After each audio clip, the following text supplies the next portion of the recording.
What do you mean you did Jesus Christ Superstar? That's the greatest musical ever written. I played Herod. You played King Herod?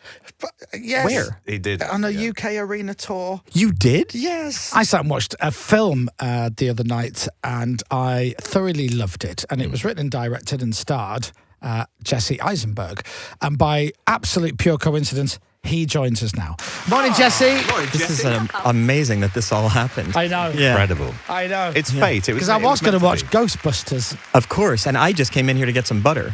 So between the two of us, it's amazing. What a strange thing to choose. Butter. Well, because is this not a cliche in your country? In go my on. country, it's like, oh, you go to your neighbor's house to get butter. It's like Yes. you know, a cup of sugar or something a like cup that. of Yeah, sugar, yeah, I exactly, see. But yeah. no one does that, though, do they? Not anymore, of course. You order it online. Whereabouts do you live? I live in Manhattan. Manhattan. Would you knock on your neighbour's door ever, unless it was an emergency? Never met anybody who lives in my building. Even my kid sleeps in the other room, and we try not to talk. Sure, I get that. Lovely to meet you. Never met you before. I'm a big fan of your work, and this your new film is a beautiful piece of work. Thank you so much, Chris. It's so good. It's. I just said to you, you've done a million interviews about this. You could just sit here and I could tell you everything about it. And what Do you want to switch places? Sure. I'll play you. So this is your film. You wrote and directed this. Yeah. Was this a play before, or was it straight to the film? No, it was not a play, except like the two characters in the movie were kind of like semi-related to two characters I've written before. One was a character I played on the West End, actually, which is the Kieran Culkin's character in the movie. I kind of did a play about that kind of guy. Right. It's a potentially tricky subject matter that you deal with very well, and I hope you don't take this the wrong way by kind of not dealing with it almost, if that makes sense. Yeah, you know, precisely that. Yeah. Tell everybody what the film is about. Okay, so no, the movie is about these two cousins. I play one, Kieran Culkin plays the other, and we've kind of grown apart. And then after the death of our grandma, we go to see where she's from in Poland, and we go on this kind of like essentially like a Holocaust tour in Poland, both to see where she's from and what she went through, et cetera. And it's about really, and kind of to your point, it's really about their relationship. Yeah. Like, you know, and then further down that list, it's about, you know, that kind of the history. Yeah. But my idea with it was exactly as you described. I wanted to kind of like put that kind of history in the background of this movie because I wanted to make a Holocaust-themed movie that I'd never seen before. One that's about people that are like not heroes. One that's about like people who are like seem real. The characters visit a concentration camp, and then like to kind of cope with the disturbance that they felt there, they sneak onto a roof of a building and smoke pot together. So it's like I wanted the movie to have this kind of feel that it feels fresh and real, not sanctimonious, self-important, academic. You've handled beautifully and seemingly just from the viewer's point of view with ease. So you and your cousin in the film, Kieran. By the way, nice to see you, Kieran. Thanks for coming and plugging. Yeah, he's plugging really the happy film. to be here. It's really, he puts his heart and soul into every project, doesn't he? I think he mainly enjoys the promotion, which is why he's here now. That's what it is. Yeah. The film made me laugh out loud several times, which is no easy feat. I don't know. I've And heard. then there is the scene, without giving too much away, which I don't think it does, where you go to see a concentration camp, and my girlfriend and I just sat and watched it in that bit in absolute silence. Yeah. And then that scene finishes, and then it moves on, and then I can't remember what it is, but very quickly something happens on screen that makes me smile, and I'm like, "Oh, that's nice. I needed that." It doesn't Will make me Sharp. laugh, but it's just, and it's the whole concentration camp scene is so powerful with little or no dialogue. It's very, very. I don't know what the word is. Impressive seems wrong, but so nice of you to say. well done. Oh, thanks. And Kieran Culkin, again, that you had to deal with through the whole film, who is just because he's not acting, is he? Really, that's him. I mean, first of all, actors love it when you say you aren't acting, right? That's just you. And when my aunt tells me that once a year, I just love hearing it. It just felt like I was watching you. It's like you don't do anything for a job. No, he's first of all, you know, I don't know him well enough to say whether or not all I know is that he is a brilliant, genius, very unpredictable performer, and like, Yeah, you could say, okay, there's some overlap. There's some overlap with me and my character too. But like when you put people in fictional settings, they're performing, and he was doing something, and I mean this literally, that I'd never seen before. And by that I mean like he was living in the spirit of this character in such a way that he didn't know his lines the day before shooting. So he would learn his lines the day of shooting so that he can just live in this spontaneous character. So he was not ever like analyzing his character just the way his character is not ever analyzing what he's saying. He was just like living in the spirit of this spontaneous, unhinged kind of guy. Does that make you slightly nervous as a director if one of your main actors hasn't quite nailed the lines? Yeah, because he would say like, "Hey, what are we shooting today?" I was like, "Oh my god!"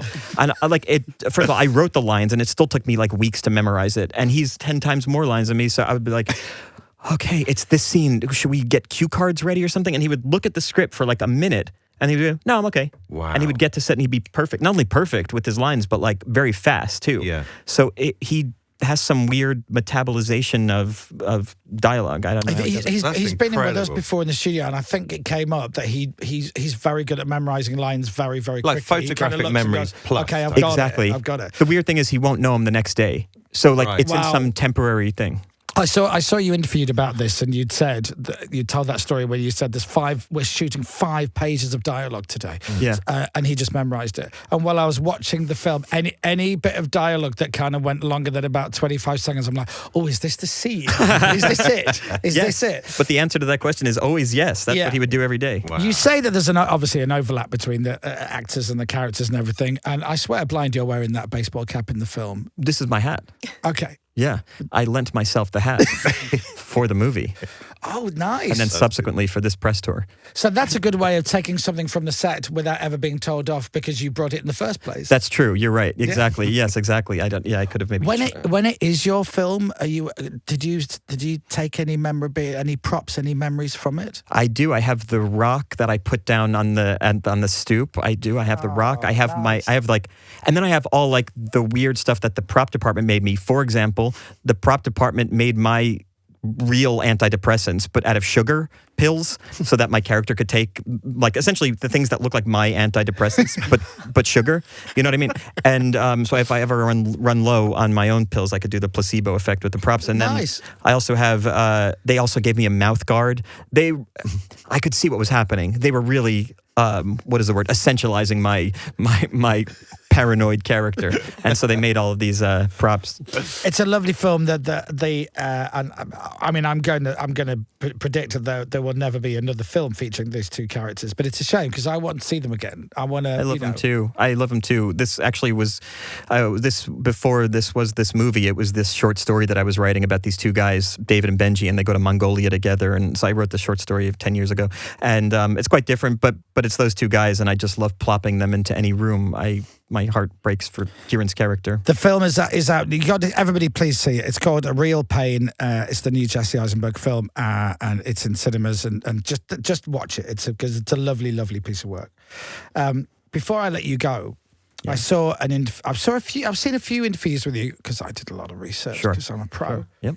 And I'm fascinated by your vacations that you take. Oh, okay, yeah. And I've heard you tell these stories that you don't go to the obvious That's true. places on holiday. Yeah. And if you want to, he's talked to Jimmy Kimmel about it and many other people. So, because I don't have time, would you like to go on vacation with me? I'd really like to go to Pripyat. Oh wait, where is that? It's the town that they made for the workers and the families of the Chernobyl nuclear power plant. Oh. And then when they had their disaster, they pulled up and said, everybody needs to leave now, let it die down, and then we'll go back. And nobody ever went back. Oh wow! Is this the thing that they recently flew a drone over? Yeah. It happens. Oh, I saw that. That's crazy. Listen, I would say you definitely should you should go. Right. And then just do you do FaceTime or whatever? Sure. Okay. Yeah. So from there. We have that here. Okay, cool. So I don't know if they have it there. Basically, you totally FaceTime Right. me. I'll be in New York, so just take into Okay, account the time okay. thing. Yeah. That'd be so cool. That's man. almost Okay. like you're together, really. Yeah. Yeah. But there is Way, isn't a hotel in Chernobyl. There's about 100 people still live in Chernobyl. And they is that do right? a hotel. We could maybe get a twin room there. And Oh my God, that'd be so cool if you got that twin room. Yeah. Yeah, and then like you could picture and me. FaceTime you. Yeah, FaceTime you. Okay. So I'll go definitely. You and should. just message. Do I get your number or just an agent, a Just- publicist? I would just, I'm going to give you a few different Okay. layers removed of my number. it. Okay. And that would be so cool. I hope you have like just an awesome time thinking about me there. I'm so excited. Yeah. Thank you. I'm Yes, going to yeah, put that's this the closest straight away. you've got, actually. It really Yeah, is. It really Yeah. is. Hey Dom, it's not a no. It's not a no. It's not a no. Not a no. Funny. Changing the picture again. Do you still play drums? I play drums. Well, not really. I mean, I play piano and guitar, and my new movie that I'm making is actually a musical. So because I like writing musical theater music. I'm not very talented, but my movie didn't require great talent. Can you say what it is that you're doing? Yeah, the movie is about this very shy woman played by Julianne Moore in the suburbs of New Jersey who joins a local community theater directed by Paul Giamatti, who runs his little community theater as like his king of a castle. Great. And and in the movie, she's doing a musical. So I wrote the musical that's in the movie. And it's not supposed to be great. So it's like, it's exactly in line with my limited skill set. So they came to you for a subpar musical. They're like, Jesse. No one's come to me. No one's come to me ever for anything. No, I wrote this. Oh, this is yours. Yeah, isn't it? yeah, Oh, exactly. I'm so sorry. I didn't realise. Oh, and you've got Paul Giamatti in Wow. it. Yeah. He's You great. get some good talent in this. In a real pain. Obviously, Kieran Yeah. is amazing. You've got a Baby from Dirty Dancing, and then in this, and now you've got Paul Giamatti and more. And Yeah. Well, my background is as an actor, and actors like working with directors who are actors because they're sensitive. So, I don't know that they would have necessarily wanted to do this movie if it wasn't made by somebody who understands what it's like to be an actor. I've done a bit of acting myself. Oh yeah. Yeah, I've appeared in a couple of movies. My voice has appeared in a couple of Iago? Yeah. couple of UK editions of movies. Is that right? And I've been in a bit of musical theatre myself. Just in case if you're still looking for anybody for this new project. Yeah. Why are you suddenly stretching?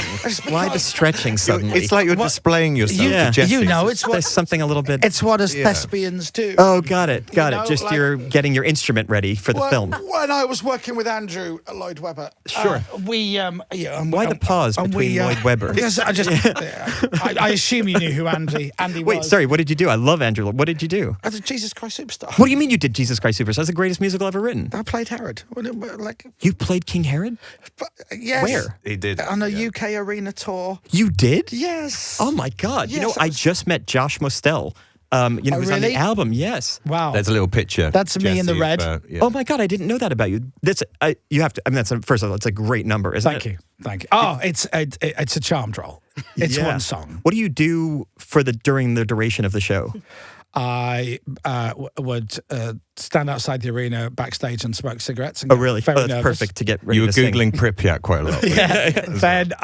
Then I would go back to my dressing room and I would hear each other cast member warming up or doing their vocals between scenes and feel that I should do something. Got it. And then the guy Ben who played Jesus in the white Yeah. shirt. Yeah. There's a song called Gethsemane, which is the big Greatest song. high pitched right. Great. So I would hear him warming up, and then I would listen to him do that every night. And there's one really high note, Yeah. which Okay, I'll die. Yeah. and then I'd be like rooting him on, and then I would get dressed into my silly velvet suit, go on, do my song, and then be outside the back of the arena smoking cigarettes again 3.5 minutes later. and I went on tour with it. It's That is great. so cool. Yeah. That musical is amazing, isn't Oh, it? the music is just something else. Yeah. Something else. So I'll give you my number. Yeah, thank you. Well, we're going to swap numbers anyway about our holiday. Right, so there's a few reasons. yeah. Oh, God, we're going to be best friends. That's what it feels like. It really does. Yeah. And you look delighted. Yeah. I'm really thrilled, but I took a sugar pill this morning. Sure, I accidentally, get so it. it's fake. A Real Pain, Jesse's new movie is out now. Lovely to see you. Come back anytime. Chris. Ladies and gentlemen, my new friend, Jesse Eisenberg. Yeah. Yeah, it was amazing. Thank you. Radio X.